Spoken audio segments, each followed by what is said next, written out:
కీర్తనల గ్రంథము 2వ అధ్యాయము.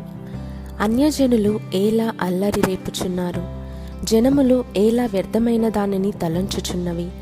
మనము వారి కట్లు తెంపుదము రండి, వారి పాశములను మన యొద్ద నుండి పారవేయుదము రండి అని చెప్పుకొనుచు, భూరాజులు యెహోవాకును ఆయన అభిషక్తునికిని విరోధముగా నిలువబడుచున్నారు. ఏలికలు ఏకీభవించి ఆలోచన చేయుచున్నారు. ఆకాశమందు ఆసీనుడగువాడు నవ్వుచున్నాడు. ప్రభువు వారిని చూచి అపహసించుచున్నాడు. ఆయన ఉగ్రుడై వారితో పలుకును, ప్రచండ కోపము చేత వారిని తల్లడింపజేయును. నేను నా పరిశుద్ధ పర్వతమైన సీయోను మీద నా రాజును ఆసీనునిగా చేసియున్నాను. కట్టడను నేను వివరించెదను.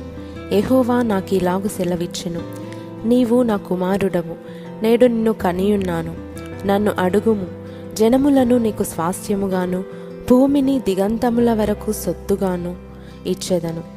ఇనుపదండముతో నీవు వారిని నలుగగొట్టెదవు, కుండను పగులగొట్టినట్టు వారిని ముక్కచెక్కలుగా పగులగొట్టెదవు. కాబట్టి రాజులారా వివేకులై ఉండుడి, భూపతులారా బోధనొందుడి. భయభక్తులు కలిగి యెహోవాను సేవించుడి, గడగడ వణుకుచు సంతోషించుడి. ఆయన కోపము త్వరగా రగులుకొనును. కుమారుని ముద్దు పెట్టుకొనుడి, లేని ఎడల ఆయన కోపించును. అప్పుడు మీరు త్రోవ తప్పి నశించెదరు. ఆయనను ఆశ్రయించు వారందరూ ధన్యులు.